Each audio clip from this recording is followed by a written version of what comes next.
Well, good afternoon now to our friends on the East Coast, and good morning to our friends on the West Coast. It is Ask the Doctor time, brought to you by the Wellness Company. And joining us from the Wellness Company is Dr. Peter McCullough, a good friend of mine, and really emerged as one of the great hero doctors when we were going through the COVID tyranny and the vax tyranny. And we may revisit some of those issues today with Dr. McCullough, as he was on the forefront of that. And really, the Wellness Company at large has kind of been at the forefront of one issue that we're going to discuss today, which is this attempt to centralize medicine, centralize treatment, centralize protocols, and really kind of end that unique, special doctor-client, doctor-patient relationship that has been so valuable, I think, in America, or any free country for that matter, when it comes to healthcare. So we're going to be talking about that today. But Dr. McCullough, I have to start this conversation with something I'm seeing more and more of here. And it seems like this is kind of becoming the norm when you go out and you see all of this flu vaccine promotion is what I see. I see it on buses. I see it on television. I see it when I go out to public events that might have a PA system, like a ball game or a concert. And so they're still kind of just force feeding us this idea that you need to take the flu vaccine, the seasonal flu shot. But Dr. McCullough, can you maybe give the audience what your thoughts are on the seasonal flu vaccine, and if you believe it is safe and effective, those words we're so used to hearing? Well, Owen, thank you so much for having me on the program. It's great to join. And, I just retweeted the live broadcast. I want, all my followers to join, listen in. We're going to cover some key concepts, updates in medical care. Owen, let me ask you, have you ever had a test for influenza? You yourself? A test? I don't believe I've ever had a test. No. No, me neither. So I've never had a test. I've never had influenza. I mean, it's something that you test. It's a clinical diagnosis. So the point is, for people our age who are healthy, the chances of getting influenza are way less than 1%. So the issue at hand here is, are we going to take a vaccine where our annual risk for the problem is less than 1%? A vaccine that doesn't stop transmission, doesn't stop actually acquiring the infection, and the purported benefits, theoretically, is that it would reduce severe disease. So every year, the CDC has a campaign to push influenza vaccine. That's a problem. Our public health agencies should not be in the business of pushing any medicine or vaccine. They should be neutral on products. But instead, the CDC every year has a campaign, and they evaluate the prior year in terms of estimated vaccine efficacy. So in my view as a doctor, the only vaccine that, that would be worth my while would be something that's at least 50% protective against acquiring the illness. The influenza vaccine most years is well below 50%. And most recently, a paper by Shroyer and colleagues from Cleveland Clinic, 51,000 Cleveland Clinic employees, so they have this locked down, that they showed that those who took the influenza vaccine have a greater chance of getting flu, that the vaccine actually backfires. Prior randomized trials have shown if you do take the flu vaccine, you actually have a higher risk of getting the common cold. So for many reasons, I stopped taking them. I took 40 years in a row to be on medical staff at hospitals. I was getting sick all the time. And I finally stopped taking the flu shot. Now I've had a couple years of being well. Hold on a second. I'm going to have to ask you to repeat that, because it sounded like you said not only did you take the flu shot for 40 straight years, but it sounds like there was institutional pressure even. Oh, it started out as encouragement, I would say, 20 years ago, to then some strict guidance, and then it became a requirement. And then in the last few years, and this is before the pandemic, in the last few years, they would say, listen, we're kicking you out of the hospital and deactivating your ID badge unless you get a flu shot. So it became a requirement for employment. That's how crazy hospitals became regarding flu shots, and they don't even work. And there's so much wrong with that dynamic. It's like, where do I even want to begin? There's kind of the fascist angle of that, where it's saying, hey, we're gonna force you to consume this product. And then there's kind of the logical fallacy, which I think really it hit a lot of people with the COVID vaccines, which was, hey, if you're vaccinated against COVID, believing it works, let's say it was 100% safe and effective. Not that we're promoting that here today, but let's just say it was. And then there was this like logical fallacy that was, oh, if you're not vaccinated, somehow you're putting me at risk. But if you're vaccinated, obviously that would make sense if you believe that the vaccine is safe and effective. How do they, one of the craziest things about this, and I can only imagine from the actual perspective of a doctor being behind the scenes, because we see some of it on the surface level, and you guys will do interviews like this. But I mean, just dealing with the logical fallacies inside of these medical institutions, I can't even imagine how infuriating it is.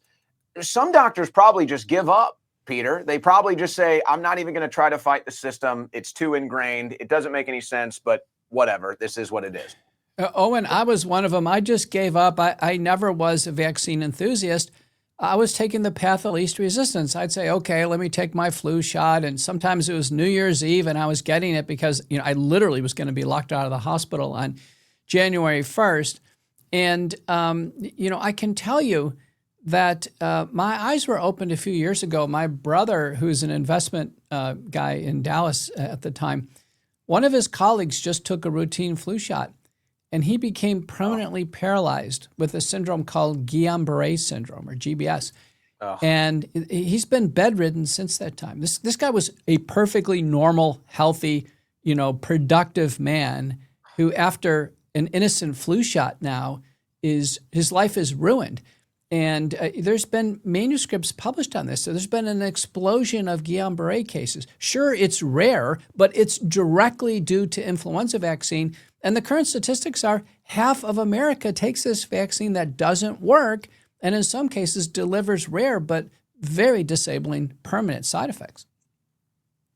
Well, now half of the doctors that we've had on this show to interview about this have now recently talked about a patient developing Guillain-Barré syndrome after taking one of these vaccines. How much is that warned about? How many people go in? We'll talk about America here. How many Americans go in to a clinic to get their influenza vaccine and are warned about this stuff? Is it just in one of those tiny little printouts that they have to unfold 1,000 times and read? Is the person that is actually putting the injection into their arm, are they warning them? Is there any warning system for this? Or is it just, oh, it's the flu vaccine, it's great, and good luck? Yeah, it's the latter, Owen. I've never been warned of any side effects. In fact, the last shot I took in 2021, I actually asked for the package insert, and she had to kind of pull it out of the garbage pail that was thrown in there. And you need like a magnifying glass. It's like, you're like trying to figure out what it says. Right. But, it does list in there these side effects. I mean, this is very important. So the companies will say, listen, we warned you, but the way it's presented, what's called the process of consent, is very much corrupted now. But this idea of this false narrative of safe and effective, because influenza is rare in us, we would be taking this vaccine to prevent a rare event, and then having a side effect is rare. So the human mind has a hard time dealing with rare or infrequent problems. But I got to tell you, one case of Guillain-Barré syndrome, I got to tell you, that's one case too many for me. I'm not taking any more flu shots. Well, it's like, who would rather have Guillain-Barré than the flu, right? Right. I mean, you can probably get over the flu, even a bad one, in a week. Whereas Guillain-Barré, you're going to be stuck like that. There's nothing you're going to be able to really do. And I guess this kind of brings us to, one of the issues that the Trump administration, before it got in, was kind of running with the Make America Healthy Again movement and RFK Jr. and some of the people that he brought in.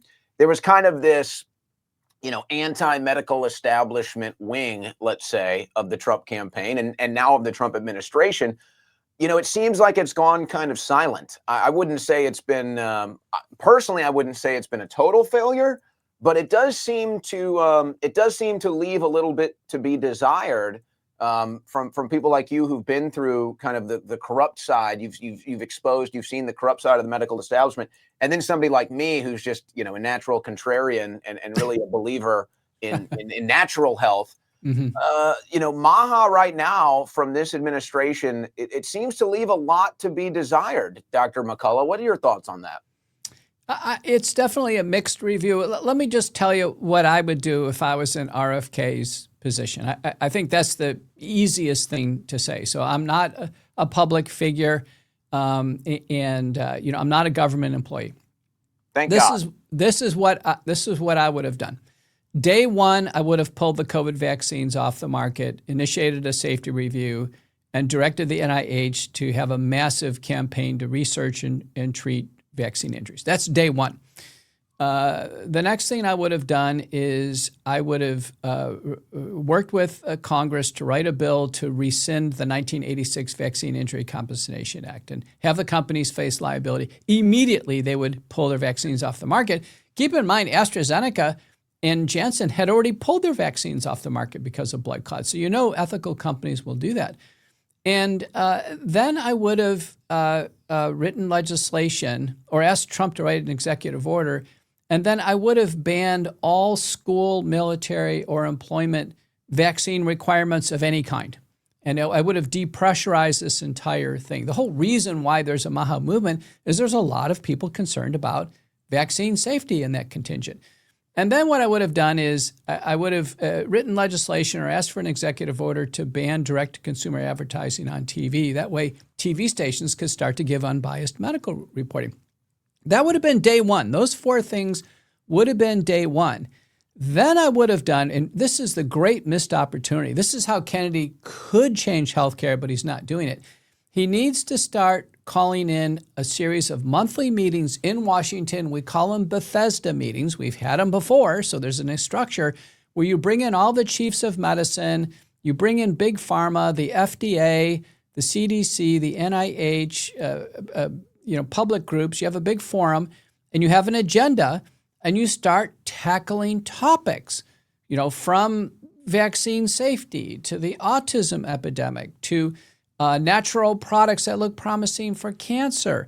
And the reason why you can pull off these meetings and you get everybody in the room, none of this Zoom stuff, you have all the face-to-face, is because Kennedy can say, listen, you're receiving government money through CMS and through the National Institutes of Health. You're expected to show up at the meeting. So have the corporate CEO, the chief medical officer, the chief of medicine, you figure out who the designees are for your institution. But I want to see Harvard there and Mayo Clinic and Cleveland Clinic and just rattle them off.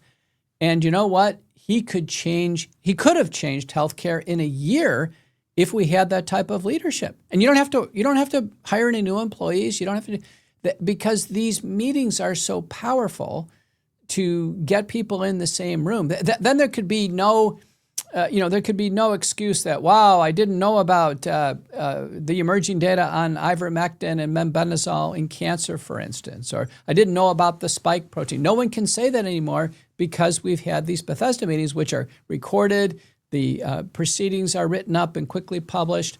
I mean, what a missed opportunity. But that goes to show you, if I had RFK's position, that's what would have been accomplished now. And it's just, we're obviously two different people, so. Well, it makes an outsider like me wonder, because I think RFK Jr. probably had at least a similar mindset. Maybe not the exact schematic that you just laid out, but I think he had a similar mindset. And it just seems like once you get into DC, you just get stuck, right? You just get stuck in the mud. Things seem to slow down, which is good. We don't want the government encroaching in our lives. But it seems like with the good stuff, it's even harder. It's even harder to do the right thing for the American people when you get involved.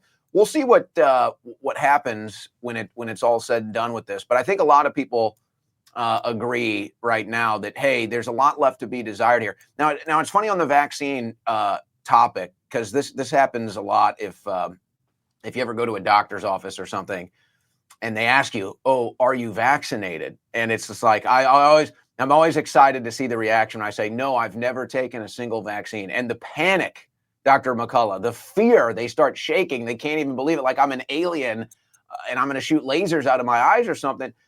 And the truth is, for me, it's strange, because it's like I've never been an unhealthy person ever. I've always been a healthy person. I don't get the seasonal flu ever.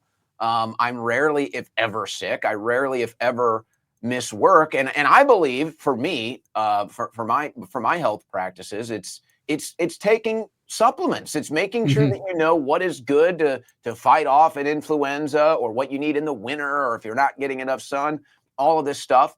And so, this is why, and I know you guys have a Black Friday sale happening right now at the wellness company, twc.health/Owen, 25% off all supplements right now, like recharge and pharmaceutical scripts like for ivermectin, peptide products. We also have 20% off all emergency kits right now, 20% off One Wellness memberships right now. This is all happening at twc.health/Owen. Again, for me, it's all about, I'm kind of a supplement head. I'm probably what would be considered the extreme level, where I'm taking like 20 different supplements a day. Maybe you can get away with 5. I'm taking 20, and it only seems to be going up, by the way. But I stay healthy. And that's why it's important. Folks, we want you to take advantage of these Black Friday sales happening at twc.health/Owen. Dr. Peter McCullough is our guest here. So what is it then? We don't want to force you to take a vaccine. We don't want to recommend the vaccine. But I'll tell you what, if you're worried about getting the seasonal flu or something like that, what is something you can do to help build your immune system? It's a great question. Owen, did I hear you correctly that you have never taken a vaccine your entire life? I'm non-vaccinated, Doc. Can you believe it? And you're healthy as a horse. I rarely, if ever, get sick. And, there's so many stories I could tell about that. Like, when they send you to prison, my wonderful vacation to prison in the Biden administration, you have to go see a doctor, and they take you through the routine, because a lot of people are there for years, right? So this is your doctor for the next 5-10 years, whatever. So yeah, the doctor went into kind of a state of panic when she found out that I hadn't had a vaccine. And then she was even more panicked when I was like, no, I don't want the Hep B vaccine. No, I don't want the COVID vaccine. No, I don't want your flu vaccine. Then she was even more panicked, like, oh, I got a crazy on my head. Then she tried to give me a pill for cholesterol. So I'm just sitting here, I'm like, my God, I'm in prison for it was like 72 hours, and they're already trying to turn me into a big pharma cow. This is unbelievable. So they did let you stay in prison completely unvaccinated then, huh? Well, so in Louisiana, if I would have been in a different state, but because of the regulations and the laws in Louisiana at that time, they couldn't force me to take anything. They had some pretty good medical freedom statutes at that time. So they couldn't force me to take anything, thank God. Some other people in different states didn't have such luck. Well, Owen, I can tell you, you're supported by the evidence. So now we've just published this October 27th, 2025, and this is concerning autism in children. And this is on your X account, correct? Yeah, it's on our X account. On your X. Okay. Yeah, this is the most extensive publication on the origins of the autism crisis. And we point out in here, there's table 4. It's important. There are now 12 studies that show that people like you, Owen, who are completely unvaccinated, are healthier than your vaccinated counterparts. Yeah. So, and you can't choose, you have to thank your mom and dad. When I was a baby, my mom took me in and I got blasted with vaccines. So my body has had 69 shots. And now looking back, Owen, I can tell you, I think I would be healthier if I was like you and had no shots whatsoever. That's what the data show.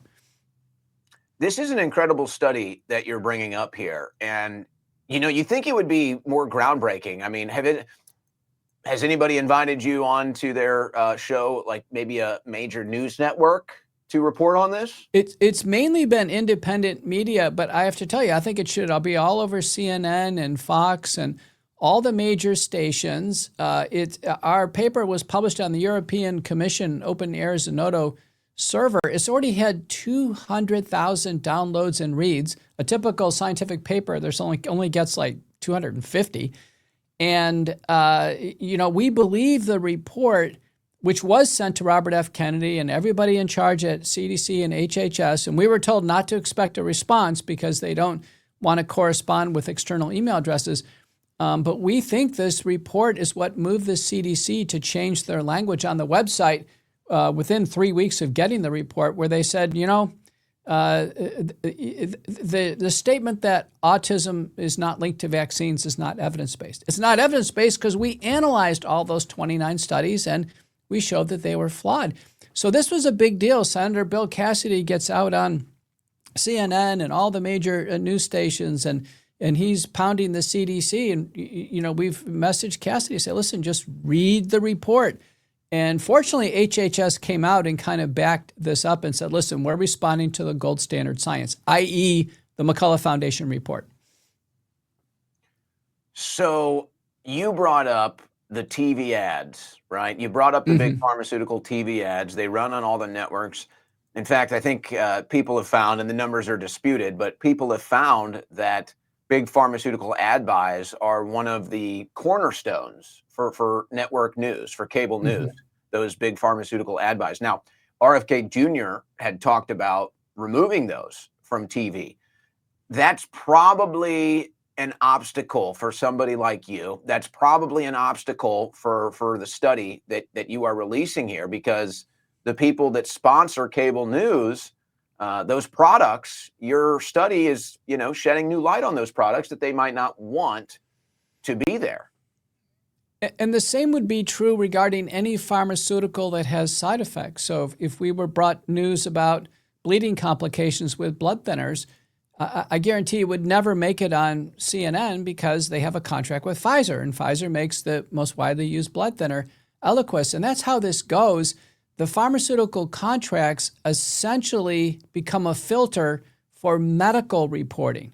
So you don't actually get a decent medical report on CNN or MSNBC or CBC and ABC. You can't, because the pharmaceutical companies control the content. So in general, the content is just favorable to their products. Yeah. And we saw that. I think, that's why the COVID era, let's say, changed so many people's perspective on it that really, I don't think they're going back, right? The things that we saw change their minds or their interpretation of the medical industry permanently. And that kind of gets me to something that the wellness company is fighting against, something that you personally were fighting against during the pandemic, which was this decentralization of medical care, this decentralization of medical protocols. I think we found it to be deadly, actually, during COVID. I think that we found Dr. Fauci's protocols to be deadly. Where is that fight today? Where we stand as far as this attempt to centralize everything versus what the wellness company is trying to do, which is decentralize. And, Trump has kind of helped you, I think, a bit in that endeavor. Yeah, I agree. So the theme was during the pandemic is to centralize things. You remember when Jacinda Ardern in New Zealand said, there will be a single source of medical truth, the government. Well, I can tell you as a doctor, there is no single source. No two doctors agree. We all have different approaches. No two lawyers agree on legal issues. No two plumbers agree on how to, manage a plumbing problem. So we need independent thought and opinions. We need independent protocols. During COVID, we saw the medical institutions provide no innovation. There was no Harvard protocol on how to treat COVID, or there's no hospital that claims to be any good at treating inpatient COVID. There's no comparative data. I mean, COVID changed everything. Wellness company, we've said, listen, we have a doctors group. In fact, over time, contractually, we've changed the doctors group when we're entitled to do that. The doctors have their own opinions. We have a medical board that has their own opinions. We are using prescription drugs as well as nutraceuticals and supplements, but it's always in shared decision-making with the patient. There's no pressure or coercion or threat of reprisal. I'm in my medical practice here in Dallas. I guarantee my opinions on my last patient will be different than the next doctor's opinions. If we've learned anything, Owen, we should reject centralization of medicine. We should reject centralization of protocols. And it's one of the mistakes that Kennedy and his group is making right now, is they're trying to think that MAHA, Make America Healthy Again, is a government operation. It's not. Make America Healthy Again is an operation among the people. It's the people control. Each person controls their own medical health, their own personal autonomy, not the government. How much does insurance play into this problem? It's huge. Insurance is a massive barrier in what's happening. Today, I've spent a month now trying to get one of my patients with a mechanical heart valve the proper monitoring on his blood thinner called warfarin. And this is critical. I have to be able to monitor it.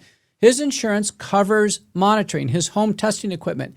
They have put me through a fax, wet signature date process multiple times. I shouldn't be using fax machines. I should be able to email. The order should be accepted on the first time. Why are they, Owen, why are they doing this? They're trying to deny him the care that he needs. What can be the consequence? He could have a fatal bleeding event. I mean, this is every day we face this. Insurance companies are causing great harm. It's so crazy when you hear that. And if anybody's maybe been to a private practice, or for whatever reason, for me, it's been chiropractors, man, they get fired up about this. Yeah. Don't ask a chiropractor about the insurance industry. You'll be in there all day. What is up with that anyway? Is it just money, Dr. McCullough? Is it just money at the end of the day? It's a simple formula. If you're the insurance company, you want to charge the highest premium possible, and you want to have the least amount of payout. And how the insurance companies restrict their payouts is by prior authorization, using fax machines where the faxes are lost, all these administrative delays. The prior authorization approach to have insurance companies approve something that I order, that effectively kills at least half of the doctor's orders for diagnostics and tests. Think about this. So patients need these things, and the insurance company is killing that therapeutic and management step. Well, and that's why I go back to what you laid out earlier with this is what you would do if you were in RFK Jr.'s shoes, because it's like, yeah, you do have a litany of issues, right? Okay. So now we have to prioritize, and we have to sit down with the team, and we have to say, okay, can we try to tackle an issue in, say, a week, a month, whatever it's going to take, and then you just lay it out in a 2-year, a 4-year term, however long you think you're going to be doing this. And that's how it needs to be done. But it seems like, and this goes beyond just RFK Jr., it just seems like, there's a lot of talk, there's a lot of ideas, and then people get into DC, and it just seems like, things go by the wayside. There's distractions. People are waving the white flag. I don't know what it is. We've seen this with more issues than obviously just with RFK Jr. But I know that there's a lot of buzz. I mean, I talked to some of the, let's say, groups of parents that are really into organics and holistics or alternative medicine. I'm in some of these other, health nut groups that are just, they try to just avoid the medical establishment altogether. But obviously, I talked to your team of doctors at the wellness company, and I talked to some other doctors as well. It seems though the ideas behind MAHA, it seems that the things that we were looking to accomplish, those aren't going away. We're still talking about them. Doctors are still talking about them. It's true. I mean, they're very active. I can tell you every day I have patients inquiring about, generic, repurposed, or natural approaches to cancer. So the National Cancer Institute ought to embark on a major research program regarding repurposed drugs and natural products for the treatment of cancer. We're not replacing chemotherapy, radiation, and surgery, but people want to do everything they possibly can. And, here we are a year later, the National Cancer Institute, they have one ivermectin trial up and running at Cedars-Sinai in UCLA, Owen. But I can tell you right now, it's very disappointing. I think one of the problems in Washington is we have these bloated agencies. I mean, think about the CDC. They have a $9 billion budget, 12,000 employees. Many are doctors, MDs, PhDs, what have you. And they essentially do nothing. They don't treat any patients. They don't run any hospitals. They're providing some guidelines, some in vitro diagnostics. They're bureaucrats. Can you imagine a $9 billion budget? Most of these people are on Zoom. And I guarantee day by day, as I'm seeing patients writing manuscripts, giving lectures, day by day, these people are essentially doing nothing on Zoom. 12,000 employees, I think that could be trimmed massively. $9 billion could be trimmed. But yet we heard recently, Elon Musk came in and he saw this waste, fraud, and abuse. They've eliminated Doge. Oh, don't get me started on that. Don't get me started on that. That's that's a whole nother issue that I don't know if you're trying to go into that, folks. But listen up, at twc.health/Owen. The Black Friday sale is live right now, and I want to, we can talk about the different products, and there's all kinds of great products there. You can go browse the website for yourself. It's honestly so expansive. It kind of blew my mind when we originally came up with the concept of this show and getting all the doctors on. And then I went actually to review all the products, and you guys even have beef. You can go buy beef from the wellness company. But here's one thing I think is very important. Right now, 20% off all emergency kits to stay fully prepared. 20% off all emergency kits. I think this is very important to have an emergency medical kit at your home, especially if you got a family, but for everybody, folks. And they have multiple options at twc.health/Owen. There's multiple options as far as what exactly you want in the kit. You can kind of cater it to your desires. You got to have an emergency medical kit at home, folks. You got to. You're not going to get better quality than you're going to get with the wellness company. And right now, 20% off for Black Friday. Take advantage of this while the Black Friday sale is live, because then you're going to have to start hearing about the Cyber Monday stuff. Don't wait. Get the Black Friday sale, 20% off these medical kits. To me, that's just a necessity, I would say, Dr. McCullough, to make sure that you have emergency preparedness for medical issues. And I think that for you guys, the mindset when you were putting these kits together was, okay, what does maybe this family need versus maybe this individual over here? Because you might need something different depending on how old you are, what your current health status is, how many people are in your house. Are those kind of the factors you guys weighed when you were deciding what to put in these different medical kits? It's true. And we tried to cover as many simple conditions as possible. Let me give you an example. My wife is traveling right now, visiting my daughter. I got a call 2 days ago. They're moving. She's moving from one apartment to another. My wife got a deep sliver into her finger, and it got infected. And already her finger is red. It's pulsing. She's having a lot of pain. Are we talking about a splinter right now? A splinter, because the splinter tracks in bacteria under the skin, and it actually came from a cactus. She was moving my daughter's cactus. The bottom line is, that would have been an urgent care visit for sure. And that would have been over $1,000. I told her, listen, soak the finger in salt water, take the antibiotics, use the antibiotic ointment, put a Band-Aid on. She did this for several days. The infection was quelled, and the sliver worked its way out. And literally, without the medical kit, there's no way we would have avoided an urgent care visit. So, I mean, something as simple as that, Owen, and then on to bronchitis and other things that can happen. Everybody should get a medical kit. And with 20% off, these are pre-prescribed. So you're getting prescription medications in advance for 20% off. I think it's very wise that every household has one.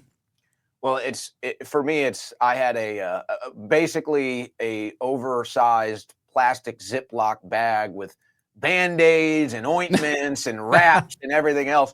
So, that was kind of the kit that I just put together at home. So it's nice to actually have you guys putting something together where you can just kind of have a one-stop shop and you don't have to worry about putting your own bag together. So 20% off that for Black Friday, folks. If you haven't checked that off of your home goods, your home necessities, and emergency medical kit, do it right now. twc.health/Owen. I want to get back to your study on autism. Now, this was something that it was kind of a big buildup. I think that, RFK Jr., they came out, they made their big report on the vaccine side effects with autism, and then they kind of just landed on Tylenol. They kind of just ended up pushing the issue with Tylenol or ibuprofen or acetaminophen, and it was like all of a sudden we weren't talking about the vaccine anymore. What do you think happened there? Now, that's not to say that there might not be something there with Tylenol and those other type of pills that might be leading to autism in different stages of young life or pregnancy even. But I thought we were talking about vaccines here. What happened to that?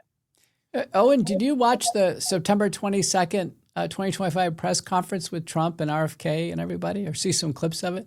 Yeah, that's the one I'm talking about, Yeah. where I was expecting something like you've produced, and instead I end up hearing about Tylenol. I'm like, Right. Tylenol. I mean, that was very disjointed, disorganized. I think they were going to tell America that there's concerns regarding excessive vaccination in children and autism.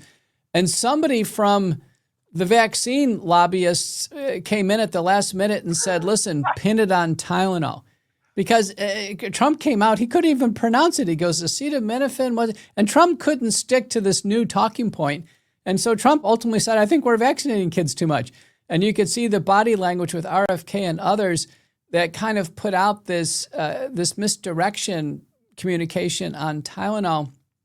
And let me tell you, we consider Tylenol in the McCullough Foundation report, believe me, it's the least of my concerns during pregnancy. There are some heavy-duty drugs that could predispose subsequently the baby to autism, but they include antipsychotics, anti-epileptics, heavy antidepressants. But the drug's got to be taken every day during pregnancy, and the drug has to influence neuronal function of the developing fetus. Not taking a Tylenol dose because you have a headache or something. And so immediately, the American College of Obstetrics, Gynecology, Pediatrics, and everything, they said, come on, Tylenol is the only safe antipyretic analgesic we can give in pregnancy. And there's been a huge study on this by Altquist and colleagues from Sweden, 20 years of data, millions of mothers, every Tylenol capsule accounted for. And they even had siblings in the same parents where during one pregnancy, the mother took some Tylenol, the other pregnancy, she didn't take any Tylenol. And the final analysis, Owen, is there's no risks with Tylenol. So, RFK and the rest of the HHS staff, they just embarrassed themselves. And immediately, myself and other qualified doctors and scientists said, listen, they just shouldn't do that. We should have doctors with medical authority in Washington. We don't have them right now. And if I would have been called in at that press conference, I would have told Trump, no, that's a no-go. It's not due to Tylenol. So let's not mislead America. Well, I almost feel that somewhere it seems like the purpose has been lost, perhaps. And it was like, what was the purpose? The purpose was, and RFK Jr. talked about this all the time. The purpose was, all right, let's just look at some facts here. The United States of America spends the most money on healthcare and medical, and yet somehow we're the most unhealthy country on earth for a so-called advanced civilization, at least. So it's just like, okay, something is wrong with there. Then you look at the obesity epidemic, and you look at the chronic illness, chronic disease epidemic, and it's just like, okay, hold on. We need to push pause here. We need to focus on what is causing this stuff. And you basically have to use deductive reasoning. And you say, okay, when did we start doing this? Or when did we start doing that? Okay, that aligns with when this epidemic broke out. Right. Or that aligns with when obesity started to break out. It was like, okay, that was kind of the purpose, was like, we're going to unravel all of this and we're going to find the root cause of these issues. And sometimes they've addressed it. But yeah, and then they had that meeting and it's like, okay, we're going to find the root cause of autism. And then they kind of bait and switch us. How do we repurpose this so it's not like, all right, we're just gonna say, okay, we're gonna talk about Tylenol today, or even, hey, we're just gonna talk about this vaccine. It's like, no, we need to unravel the entire system and find out the root cause of these things. We shouldn't have the obesity epidemic. We shouldn't have the chronic disease epidemic. And coming out here and saying, okay, Tylenol, that's not going to change anything, doctor. Well, what you're calling for is what's called risk factor analysis. These are complex illnesses. There's multiple different risk factors. So for autism, it's clear now that a big bundle of vaccines in a susceptible child is a risk factor for autism. How do we reduce the rates of autism? Vaccinate less, or have healthy people like Owen Shroyer take no vaccines from birth. That's how we actually eliminate risks of autism and seizures and tics and attention deficit disorder. Now, obesity and diabetes is a separate issue. That's much more dietary and fitness. And, I have to tell you, the American pediatric and childhood population needs an overhaul in diet. And it's hard to change people's dietary choices, but chicken McNuggets and fries, there's a direct effect on the child getting obese and developing diabetes. Wait a second. That's not the staple of a healthy American diet, doctor?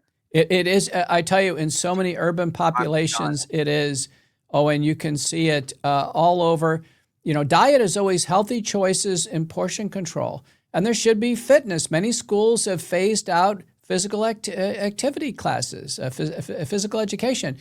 We need to, the government doesn't put the spoon in people's mouths. People have to make these choices, but they have to understand the majority of diabetes, type 2 diabetes, is being too fat for too long. Now, there's been some good news now. In the last 3 years, rates of obesity among adults have curbed and going down. I'm seeing this in my practice. I'm seeing thinner people losing weight. It is working. But, we've had this big swell of smoking-related diseases in the 50s, 60s, 70s, 80s, and then that died down with smoking, and then we've had a huge rise in obesity-related diseases. Diabetes, sleep apnea, hypertension, joint disease. The vast majority of knee pain and knee replacements and hip replacements is actually because of too much weight on the joints. That's such an interesting point you don't hear many people bring up is how many of these lower body issues, let's put it, are caused by too much weight on top, right? I mean, that's basically, it's pretty simple, but keep it simple, stupid. I don't hear anybody say what you just said, doctor. I don't hear anybody.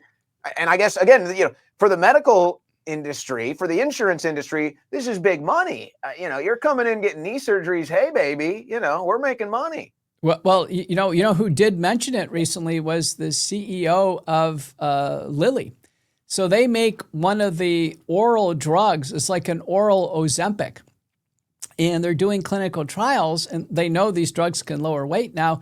And one of the outcomes of a recent registrational trial for this new oral Ozempic drug is actually reducing knee pain. So, taking the weight off the knees. Think about this. Wait, are they saying the drug does that, or are they saying? Yeah, they're saying the drug does that because weight comes off and knee pain gets better. They're trying to show people that they can improve symptomatic outcomes. Well, gee, you'd think that you might chalk that up to, I no longer weigh 350 pounds, and so my knee isn't enduring the weight all day long, or even maybe my ass isn't either. But I guess that might lead to some different issues there. What do you think about those drugs, though? I mean, just generally speaking, do you think it's a good thing? Do you think it's a bad thing? I mean, we want people to be healthier, and if you can lose weight, that can be one of the major factors. Is this too good to be true, doctor, or do you think that do you think it's all good? We're talking about GLP-1 analogs, glucagon-like peptide analogs, which have become more sophisticated over time. They've been out now for easily a decade. They used to be once-a-day injections, and now they're once-a-week injections. And the company Novo Nordisk that makes Ozempic, they're the ones that really, really, turned on the gas and came up with all. And that's the European company, right? Yeah, they're from Denmark, and the point is, these drugs clearly curb appetite. You take an injection, you just do not want to eat. That's the mechanism by which people lose weight. They have favorable cardiovascular and renal outcomes of interest. And they've got some safety issues that, as doctors were aware of. And I do prescribe them in obese diabetics, people with heart and kidney disease. What we're trying to do is figure out how can the general population safely benefit from these without causing harm or excessive, medical costs to the system. And we know about 6% of adults are currently taking these drugs right now. 15% have actually had them at some point in time, but the average person stays on the injections no more than 9 months.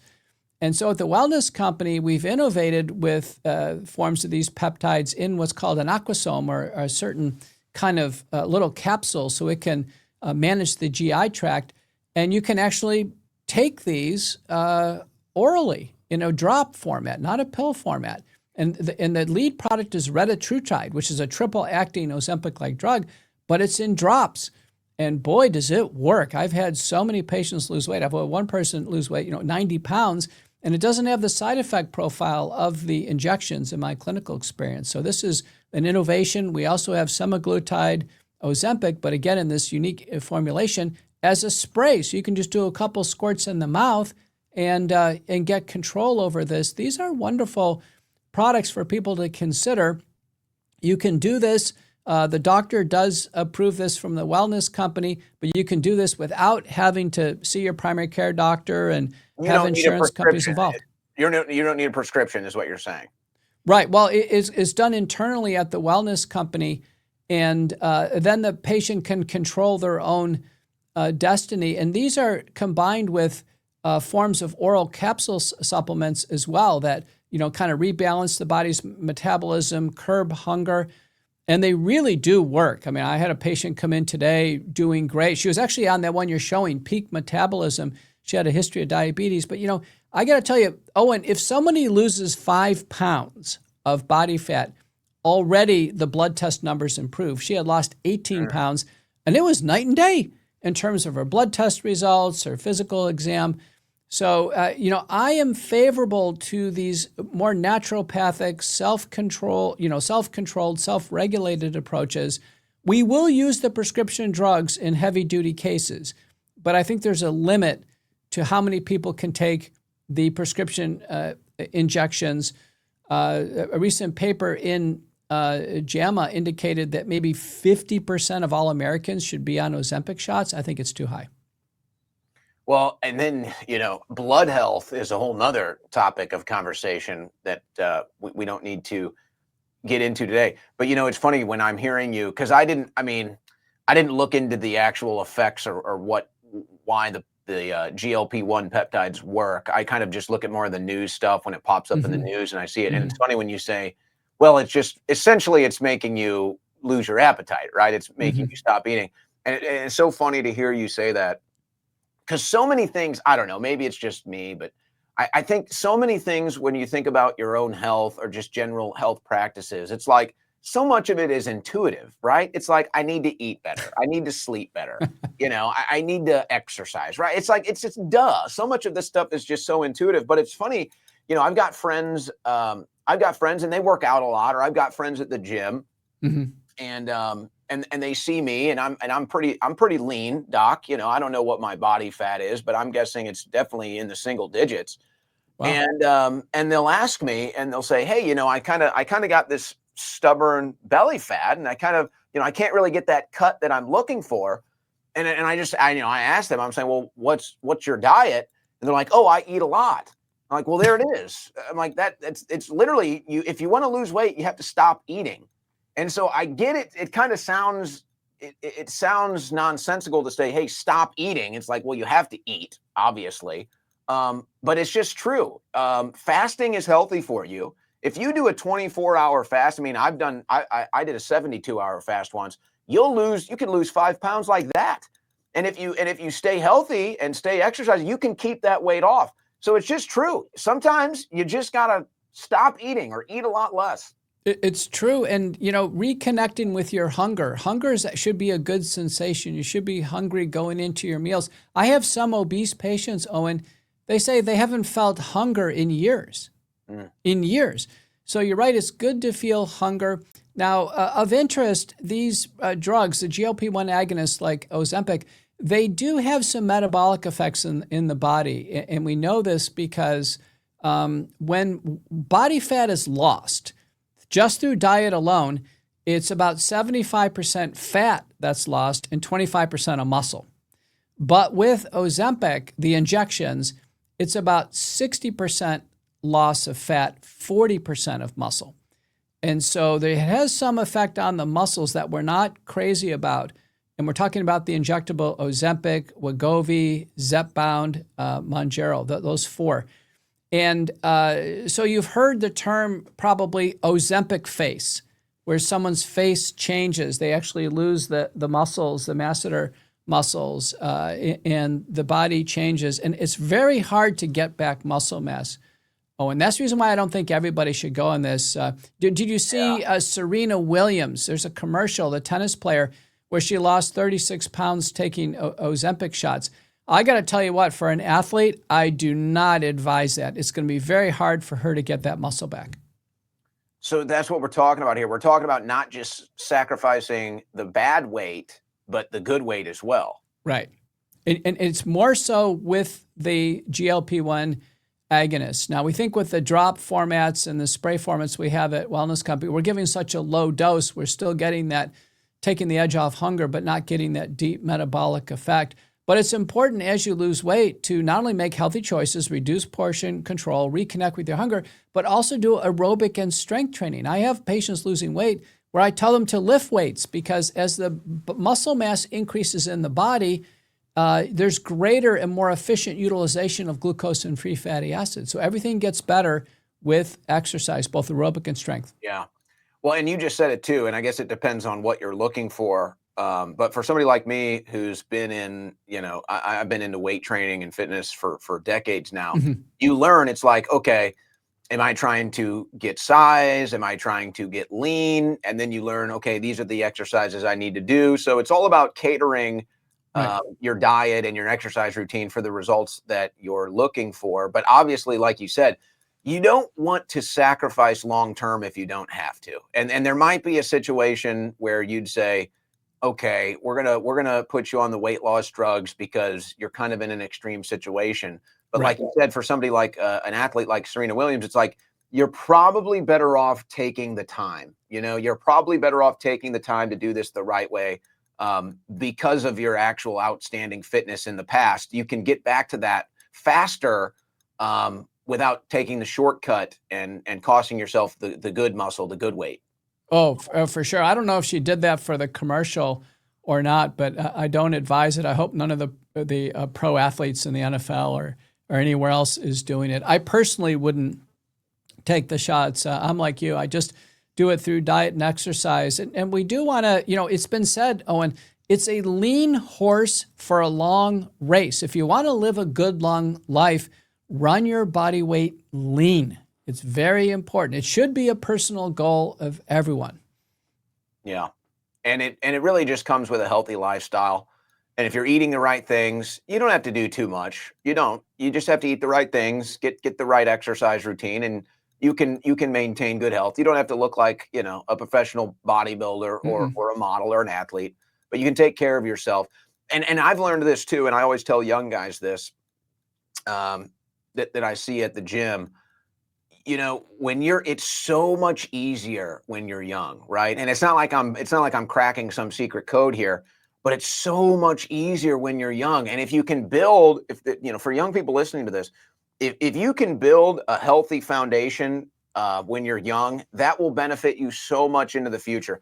Because I've got some friends that for the first 30 years of their lives basically were pretty inactive, right? They were pretty inactive, and now they're looking at themselves. They're 30 and they're thinking, "Hey, I want to change something. I want to lose weight.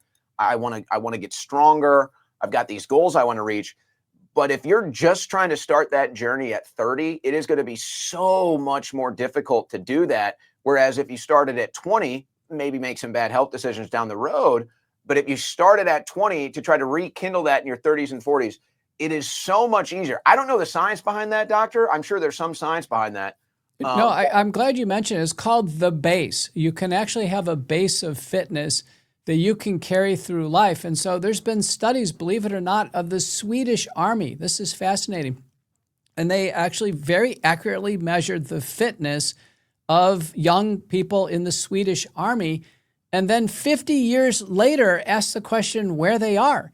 And the point is, if they had fitness at a young age, they did tend to carry it through life. They certainly had much fewer medical problems, much lower rates of diabetes, et cetera. And that's the reason why I'm a big proponent of young people nowadays actually having fitness as part of their life. So many kids are into virtual reality and now artificial intelligence on the phone, and at some point in time, it's good to put that down. Just go run. I'm in Dallas tomorrow. I'm going to go run the turkey trot. Go downtown, get out there, run. Yeah, and then then I'll see my mom for Thanksgiving. We have to move. We have to move our bodies. I always forget that you're a competitive runner, Doc. Yeah, well, I built a base. I ran marathons for many years. I ran a marathon in every state in the country. My son ran for Baylor. My son followed my footsteps. He's ranked in the world in the half Ironman for a few years. But we both built decent bases when we were young. So, at one point in time, my weight was higher and I was able to bring it down. It's exactly what you said that does occur in life. So all the young people, a lot of people follow Owen Shroyer, a lot of young people follow you. Get out there and build that base of aerobic and strength fitness. And I feel like I was kind of my generation. I'm 36. We were kind of in that like middle zone. And maybe it was smartphones that changed everything. Because me and my friends, we loved to play video games. We'd sit in the basement for hours playing video games, doing overnights, whatever, eating junk food. But that was after we played football, Okay. tackle football outside. That was after we went to the park and played tennis or basketball or jumped on the trampoline all day. We always had physical activity first, and then at the end of the day, it seemed that that's kind of when we would get glued into the video games. I'm wondering if there's not. I don't know if it's smartphones. I don't know what it is, and maybe it's the kind of the addiction too. I don't know. Maybe there's an addiction to this technology, but it seems like, I mean, they're cutting physical fitness from the schools. Parks are like empty these days. Parks, Yes. you go to a park on a Saturday 20 years ago, you can't even find a bench. Now it's like parks are empty. I don't know if there's something we can point to that says this is what's causing it, but it does seem that kids just aren't as active these days. It's true. I think a big part of it is ADHD, attention deficit hyperactivity disorder, and autism. Those are skyrocketing, and 201, those kids don't gravitate towards sports. They really don't. They gravitate to cell phones, computers, isolated activities. And Owen, while we're sitting here talking, I have to ask you a personal question. I've been thinking about this so long. You said you took dozens of supplements. What were you taking for a while that made your beard grow so long? I don't know. That one came naturally. I've got some family members that have had some pretty big beards.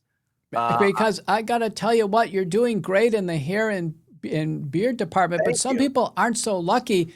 Wellness Company has got a system. It's called Roots. Roots are both oral capsules, and then there's a peptide stimulant. Is there biotin in there? Yeah, you bring up Roots if your team can bring it up. Pulling it up. Yeah, I got it. It's so useful. So you rub in the lotion into your scalp and where the hair is getting thin. And what we do at the Wellness Company, we always load the products with multiple ingredients. So it's not one thing. So get the capsules and get the lotion. Now, these are high-end products, so you want to take advantage of the sale. I have so many patients and people doing Roots, and they're so satisfied with this in kind of regrowing the hair. Once your hair is thicker and more dense, it tends to stay that way. But the main thing is don't lose any more hair. So all the followers of Owen who kind of, aspire to have a head of hair and a beard like Owen has, get Roots. So a lot of this is already cooked into kind of my supplement routine. But I will say biotin is one. You're getting plenty of it here. Biotin is definitely one that will help you with beard and hair growth for sure. Very well studied. I highly recommend biotin. And it looks like you've got some of the good oils in here too. I don't wash my hair too much, but I will say that getting the right hair routine is very important for me right now. I've got the longer hair going. I've got like 5 different types of shampoos or conditioners. I don't do it every day, but once you kind of get it down to a science, it's like, all right, I do this one once a week, or I do this one twice a month, or I do this one, at night before bed, whatever. That's kind of been my hair care routine. Oh, so that's your secret to the Brad Pitt-like hair. Owen, what's the frequency you wash your hair? Would you guess? Did I wash my hair? Yeah. I'd say 5 times a week, probably. Yeah. Honestly, if you ask me, I think it's too much. The trend is, that's not all shampoo. That's not all shampoo. So it'll probably be shampoo 2 times a week, conditioner once or twice a week, and then there's an organic oil that I'll put in my hair. Oh, okay. Maybe that's it. So it's not all shampoo. It's like twice shampoo, twice conditioner, and then once an organic oil complex. I mean, the trend is, the thought is we may be overwashing our hair and washing out a lot of the oils and a lot of the natural, the hair has its own kind of ecosystem. And by washing it over and over again. So, over time, I'm down to about once every 5 or 6 days now. My wife, who's got a huge head of hair and really thick, she's about once every 2 weeks, believe it or not. Yeah. So, Well, and that's kind of it goes along with all the other propaganda that we see with this stuff. It's like, you need it every day. You need it every day. It's right. like, really don't. And in fact, humans somehow survive for thousands of years without it even once. So it's like, you can probably get by. Well, that's a good observation. Let me ask you another one since we're on personal questions. Do you wear shoes and socks in the house, or do you go bare feet? Well, doctor, I could answer that question right now, but I'm not going to show my bare feet on air. Okay, well, there you go, everybody. There's a real trend to foot health, and that is going bare feet. And some people call it grounding. It may be actually good for the mind. So many of us Anglo people like myself grew up Irish, German, Polish in the United States. I think a lot of us grew up on dirt floors, and we were told to, wear socks and shoes in the house. It turns out... Potato farmer over here. Yeah, no, Owen, I'm serious. And it turns out it was bad advice. So my wife taught me this. She goes, I've never worn shoes and socks on. Go bare feet. Let the bottom of your feet get thicker. And, the foot has like 18 muscles in it. It has to be exercised by going bare feet. And problems like plantar fasciitis and all these other problems tend to go away. These poor women get hammer toes and all the bunions. None of that should really happen. The foot should be natural. The foot should be natural and much wider than what a lot of people think. And for you, who has spent countless hours running, I'm sure you kind of dealt with the toe issue. I had, I was somebody that was playing a lot of basketball in my late 20s, early 30s. That was kind of my go-to sport. And I started to notice that, the more time I spent in those shoes, my toes started to get a little more compressed. And if you've seen any of these NBA players' toes, they look like, they're straight out of like an alien sci-fi. So I got one of these toe spacers. I started using these toe spacers. It's improved my gait. It's improved my walk so much. Now I can actually see the space in between my toes. It's very important. So you got the grounding angle of it. You've got the spacing of the toes. Yeah, a lot of this stuff, you just kind of go back to the natural human roots. You just kind of go back to what humans have been doing forever, especially if you run in cleats a lot. That was a problem I had when I was younger playing soccer, when I would run in cleats a lot. And I think that's when, I don't know if you would call it the plantar fasciitis, but that bottom of your foot would start to get a little tight because your toes and your foot would get used to walking on spikes, and then you'd take it off and you'd have to kind of change your gait, change your stride. And that can mess up, that can kind of mess things up a little bit. That's true. And, I mentioned my son ran for Baylor, and now a lot of running programs, they have barefoot workouts. So you just run bare feet. University of Oregon started it. I read a book years ago that really influenced me. It was called Born to Run. And it was about this guy who is taken into some Indian tribes down in central Mexico. And he's a big time runner, and he just started running bare feet or with these really thin sandals and get foot strength. And he basically said that the running shoe industry, just like big pharma, it kind of gets you hooked. So once you wear a cushiony running shoe, then you want another one, and then you want more cushion, and it just keeps going and going. Yeah. And I personally developed plantar fasciitis a while ago, and I completely solved it. It took a long time. But I always have a period of going bare feet in the house. I think it's very helpful. You don't get blisters when your feet are nice and thick on the bottom, which they should be. I started doing my heavy lifting bare feet, and it definitely made a difference with that too. That was something I saw get recommended, and I was like, okay, I'll try it. So you might feel a little goofy with no shoes at the gym, but it works out, and it actually catches on as a trend. Well, Dr. McCullough, you got people now asking me to share my male beauty routine, so thank you for that. I'm gonna have to drop a video now on the male beauty routine. But actually, no, it's not good. I was actually gonna before we sign off, we're out of time here. I kind of look like Rudolph the Red-Nosed Reindeer today. I got this blemish on my nose, so I don't know. The skincare routine is having a bit of a hiccup today.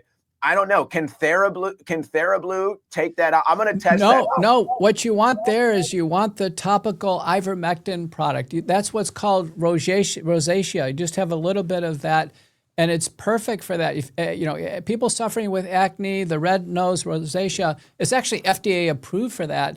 So look for our topical ivermectin product. It's perfectly safe. Oh, and we'll make sure the company gets you some. It's is it TheraBlue? Are you talking about TheraBlue? No, it's topical ivermectin. So it's a different product. TheraBlue is different. I have to mention that I'm using TheraBlue right now on my knees.